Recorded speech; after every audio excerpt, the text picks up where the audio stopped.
What's up, ladies and gentlemen of the internet? This is the CEO treatment of the NBA playoffs. So what is it about? It's about basketball players.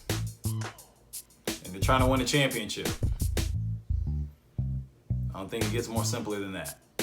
Basketball players win the championship. So what did I like? My favorite thing about last year is my favorite thing about this year, the Boston Celtics. Almost a completely different team than last year, and this squad still exceeded my expectations. They made it all the way to the Eastern Conference Finals and took a LeBron James-led Cavs teams to 7 games. Yeah, much respect to them. And speaking of that exact same Cavaliers team, I mean, their last win was against the Celtics because in the finals, the boys got broomed. But believe it or not, this trophy, because it symbolizes more than just a broom, is actually not for the entire Cavaliers roster.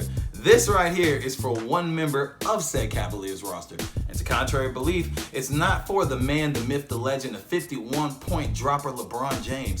This trophy right here is for our finals MVP, that man right there, J.R. Smith. Because without him, who knows what the dynamic of this playoff run would have been like. But we do know one thing, you messed up. And you, my friend, get the wonderful honor of this trophy right here. But at the same time, we can't ignore the mark that LeBron James is leaving on NBA history. While I'm Team MJ all day, every day, you can't ignore that LeBron James is dominating in every facet of the game in this age. And last, my favorite player coming out of this year's finals is easily Swaggy P. My man dropped one of the best quotes in NBA history. I went from getting snitched on to putting a ring on. You can't help but respect that. Now, what didn't I like? I hate to say this, but come here. Come here. The NBA Finals. Now, I do blame the Golden State Warriors a little bit more than the Cavaliers. The Warriors was a great team of draft picks, and they were already unstoppable for the most part. And then they went and added KD. Don't get me wrong, yeah, they're the most entertaining team to watch in the NBA right now, but they're also the most predictable. We pretty much knew since the Summer League for the last 2 years that this team was going to be in the finals. Now, granted, it is nice to say I lived in an era of basketball where I got to see the same 2 teams in the finals 4 times, but on the flip side, I got to see the same 2 teams in the finals 4 times. And the last thing I didn't like,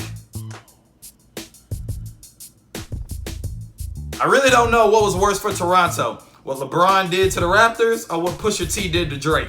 But overall, this year was definitely more competitive than last year, but the NBA Finals was just as predictable as last year. But this year, I walked out of the NBA postseason in the neutral zone. The 76ers, I'm trusting the process. I want to see what they do next year.